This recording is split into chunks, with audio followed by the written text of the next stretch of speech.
선생님, 이번에 주제는 문서를 잡을 때 가장 중요시 눈여겨봐야 하는 것. 문서라고 하면은 우리가 이제 제일 먼저 부동산 문서를 가장 많이 들 텐데요. 문서를 이미 잡은 거야. 물어보지도 않고. 저는 분명히 얘기했어요. 이 턴은 분명히 본인이랑 맞지 않고 좋지 않다. 이마가 찢어지셨어요.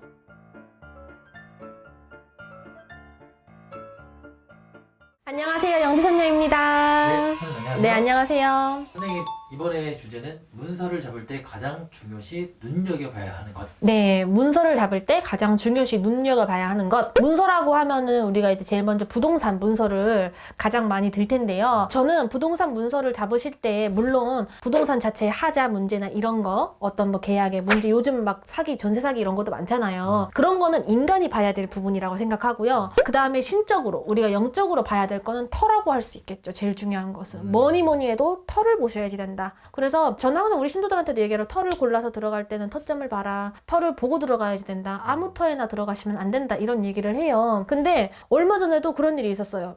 이제 우리 신도분이 이사를 하셔야 되는 상황인데 이미 집을 무조건 정해져 있는 상황이에요. 문서를 이미 잡은 거야. 물어보지도 않고. 근데 물어본다고 해도 사실은 달라질 게 없는 뭐 그런 거기는 했어요. 왜냐면 임대주택 같은 경우는 그거를 받잖아요. 배정을 받다 보니까 내가 이제 선택을 하기에는 조금 곤란한 부분이 있을 수 있어요. 근데 이미 선택을 해버리셨는데 저는 분명히 얘기했어요. 이 턴은 분명히 본인이랑 맞지 않고 좋지 않다. 근데 얼마 전에 이사를 하시는데 이사하시기 전날 입주 청소를 하잖아요. 이마가 찢어지셨어요. 병원을 가셔서 꼬매시고 그런 걸 보면서 제가 터는 정말 분명 중요하다. 문서를 잡는 것도 중요하지만 터는 진짜 잘 봐야 되겠다. 나는 그 생각을 항상 하거든요. 손님들한테도 얘기를 드리고 여러분들 문서를 잡을 때는 무조건 이게 뭐 가격적인 거, 뭐 여기가 개발이 될 것 같다, 재개발 뭐 이런 것만 놓고 문서를 잡는 거 물론 중요한데요. 그 중에서도 터를 보실 필요가 있어요. 꼭 터의 문제는 저는 꼭 보셔야지 된다 이렇게 말하고 싶은 게 첫 번째는 터고요. 두 번째는 그 문서를 잡을 때 그 문서에 해당하는 예를 들어서 건물이든 집이든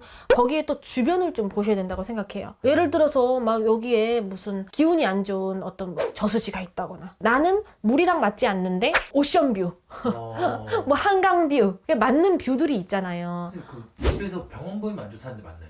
그거는 솔직히 딱히 좋다고는 못할 수도 있어요. 근데 되게 신기한 게요. 저는 어떤 경우가 있냐면 우리 이제 법당 같은 경우도 저는 그거를 생각을 안 하고 법당을 골랐어요. 근데 창문을 열면 절이 보이고 우리는 산이 보이고 교회가 보이고 막 이래요. 종교기관만 보여요. 우리 집에서 밖을 보면. 이건 나는 그렇게 고르려는 의도가 아니었는데 내가 들어온 터 자체가 내가 터를 이런 법당의 터를 보고 들어오다 보니 주변에도 그런 것들이 있는 거예요. 다. 그런 사람들도 그런 걸 보고 들어왔겠죠 아마. 그래서 그런 것들이 있더라고요. 그것처럼 터는 내가 들어가는 터의 주변도 봐야 되고요.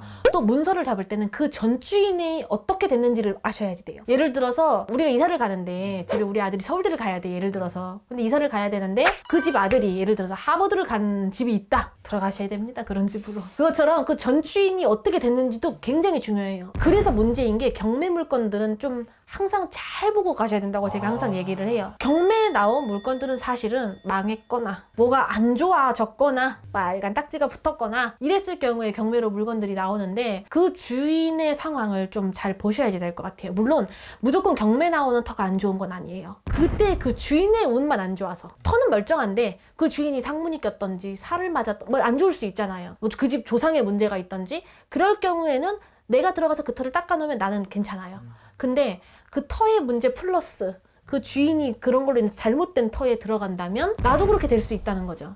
그래서 이 주인이 어떻게 해서 나갔는지를 좀 알아보셔야지 돼요. 어떤 상황이고 그리고 그 주인과 이 터에 어떤 관련성이 있었으며 이런 부분들을 조금 저는 보실 필요가 있다고 봐요. 그래서 문서를 잡을 때는 첫 번째는 그 터를 봐야 되고 두 번째는 그 주변 환경을 봐야 되고 세 번째는 전 주인의 상태, 상황, 그 전 주인과 터의 인과관계성에 대해서 저는 좀 보실 필요가 있다. 이렇게 보면 될 것 같아요. 명쾌합니다, 선생님. 네, 그렇게 해서 다 따져보시고 문서를 잡으셔야 큰 하자가 없으실 거예요. 그리고 참 한 가지 더는 화장실이나 주방을 리모델링을 언제 했는지 혹은 이거를 수리를 어떻게 언제 무슨 일로 했는지 그런 것도 조금 알아두실 필요는 있어요. 그런 거 있어요. 우리 점사를 보다 보면 분명히 조항을 잘못 건드리고 화장실 습관을 잘못 건드려서 이 집에 사람이 아프고 뭐 하는 경우가 있는데 이 집이 이사 온 지 얼마 안 된 거야.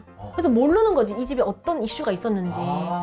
그래서 항상 문서를 잡기 전에는 이 집의 리모델링 내력, 뭐를 어떻게 고치고 했는지 그런 거를 좀 전반적으로 보시고 들어가시는 게 좋을 것 같아요. 감사합니다, 선생님. 네, 감사합니다.